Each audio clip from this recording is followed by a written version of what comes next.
Bonjour à tous. Je vous propose aujourd'hui une vidéo sur comment apprendre à méditer par soi-même. Parce que pour moi, dans un chemin d'évolution et de conscience, c'est important de savoir méditer. C'est vrai qu'on trouve beaucoup aujourd'hui de méditations guidées sur YouTube par exemple. Moi-même, j'en ai proposé sur ma chaîne, vous pouvez en trouver. Ça peut être très utile. C'est un très bon entraînement, mais je pense qu'à un moment, c'est bien aussi de savoir sortir de ces aides extérieures pour revenir à l'intérieur. Et la méditation, ça va vraiment être ça, c'est de revenir à l'intérieur. Méditer par soi-même, ce n'est pas compliqué en soi. Souvent, la difficulté qui est rencontrée lorsque l'on essaye de méditer par soi-même, c'est de ne pas savoir par où commencer, c'est d'avoir des pensées parasites et de laisser son attention se dissiper à l'extérieur, alors que ce que l'on cherche, c'est de ramener l'attention à l'intérieur. C'est ça l'essence de la méditation, c'est de ramener l'attention à l'intérieur. Et ce faisant, on amène de la conscience à l'intérieur de soi.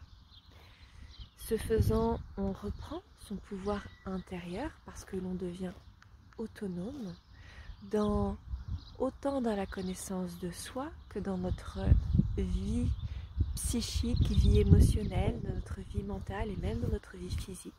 Nous devenons de plus en plus autonomes et nous nous rapprochons de l'être libre et responsable que nous sommes réellement. C'est pour ça que pour moi, la méditation fait partie intégrante d'un parcours de conscience et d'un parcours d'évolution spirituelle. Donc, pour commencer à méditer par soi-même, la première chose à faire, c'est de se laisser du temps. Aussi bien ne pas nourrir d'attente et se laisser du temps pour progresser, pour ressentir des choses, pour voir entre guillemets des résultats, mais aussi se laisser du temps, c'est-à-dire ne pas être pressé, ne pas se dire oh là j'ai que 5 minutes, je vais faire une petite méditation rapide et puis on verra bien. Non, prenez du temps pour cela.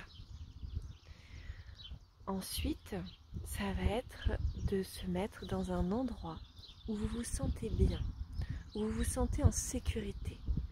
Par exemple, moi, un endroit que j'adore, c'est de pouvoir méditer au pré avec les chevaux. Ça peut être un endroit en pleine nature, ça peut être une pièce de votre maison où vous vous sentez particulièrement bien. Ça peut être, je sais pas, à vous de trouver, mais un endroit où vous vous sentez bien. Ensuite, fermez les yeux. Fermez les yeux et sentez à travers votre corps ce qu'il y a autour de vous. Par exemple, si vous êtes en extérieur, sentez le vent sur votre peau. Sentez le soleil qui réchauffe votre joue. Sentez l'herbe sous vos doigts. Sentez l'humidité de la terre. Entendez le son des oiseaux. Entendez le son du vent. Et sentez l'odeur de l'herbe coupée, l'odeur des fleurs. Bref, connectez à l'environnement autour de vous. Si vous êtes dans votre maison, sentez l'endroit dans lequel vous vous êtes assis ou allongé. Ressentez le contact de votre corps contre cette surface. Si vous avez allumé de l'encens, sentez l'odeur de l'encens. Si vous avez allumé une bougie, peut-être entendez-vous son crépitement. Commencez par ramener votre attention sur ce que vous ressentez, sur les informations que vous transmet votre corps. Une fois que vous avez fait cela, eh bien ramenez encore un peu plus l'attention à l'intérieur de vous en connectant avec votre respiration. Ressentez chaque inspiration, chaque expiration. Sentez l'air qui passe par vos narines. Sentez votre ventre, vos côtes, votre poitrine se gonfler, se dégonfler. Sentez comment votre corps réagit au mouvement de votre souffle. Sentez comment il se détend. C'est déjà un travail de méditation qui peut être assez intense que de remettre de l'attention de cette manière à l'intérieur de soi. Vous voyez que méditer, ça ne veut pas forcément dire connecter avec d'autres plans, que ça ne veut pas forcément dire tout de suite recevoir des informations, que ça ne veut pas forcément dire avoir une expérience intérieure extraordinaire ou extra-lucide ou je ne sais quoi. C'est d'abord ramener de l'attention à l'intérieur de soi. Une fois que vous avez fait ce travail avec vos sens, avec votre souffle, avec votre corps, eh bien vous allez pouvoir mettre naturellement de l'attention dans vos pensées, dans vos émotions. Et continuez toujours ce même travail de « je vois ce qui se passe, mais je ne m'y accroche pas ». Et vous pouvez faire ce travail grâce au souffle. Vous verrez qu'en pratiquant régulièrement, à chaque fois que vous serez dans cet état de présence, d'attention intérieure, eh bien votre souffle vous aidera à relâcher toutes vos tensions, aussi bien au niveau physique qu'énergétique, émotionnel, mental.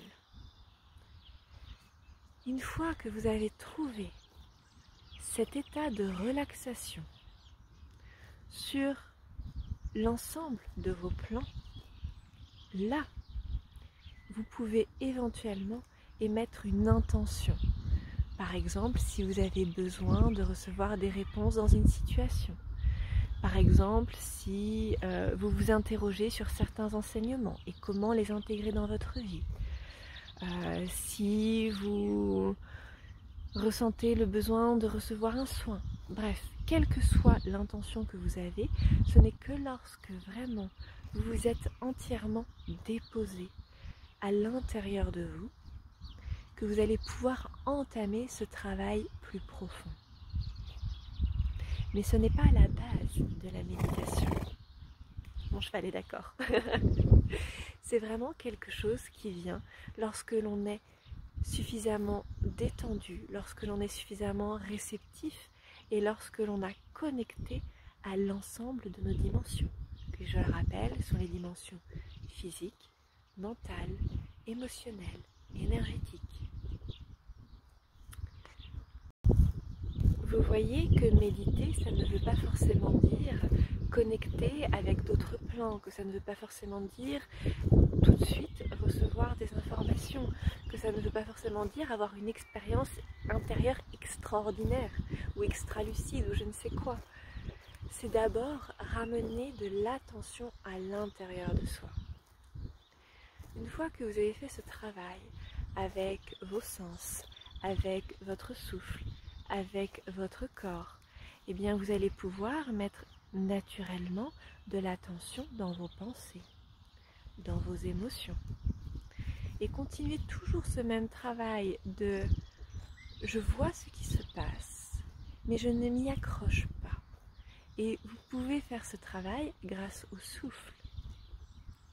Vous verrez qu'en pratiquant régulièrement, à chaque fois que vous serez dans cet état de présence, d'attention intérieure, eh bien votre souffle vous aidera à relâcher toutes vos tensions, aussi bien au niveau physique qu'énergétique, émotionnel, mental. Une fois que vous avez trouvé cet état de relaxation sur l'ensemble de vos plans, là, vous pouvez éventuellement émettre une intention. Par exemple, si vous avez besoin de recevoir des réponses dans une situation. Par exemple, si vous vous interrogez sur certains enseignements et comment les intégrer dans votre vie. Si vous ressentez le besoin de recevoir un soin. Bref, quelle que soit l'intention que vous avez, ce n'est que lorsque vraiment vous vous êtes entièrement déposé à l'intérieur de vous que vous allez pouvoir entamer ce travail plus profond. Mais ce n'est pas la base de la méditation. Mon cheval est d'accord. C'est vraiment quelque chose qui vient lorsque l'on est suffisamment détendu, lorsque l'on est suffisamment réceptif et lorsque l'on a connecté à l'ensemble de nos dimensions, que je le rappelle sont les dimensions physiques, mentales, émotionnelles, énergétiques. Et à ce moment-là, peut-être que vous recevrez des informations. Peut-être que vous connecterez avec d'autres plans. Peut-être que vous connecterez avec des enseignements. Peut-être que vous sentirez des transformations intérieures s'opérer. Mais ce n'est pas le but. Le but, c'est vraiment ramener l'intention à l'intérieur de soi. Et déjà, si vous arrivez à faire ça, vous avez beaucoup progressé dans votre pratique de la méditation. Vous avez toutes les clés. Si vous avez d'autres questions, n'hésitez pas à me les mettre en commentaire. Et puis je vous dis à très bientôt.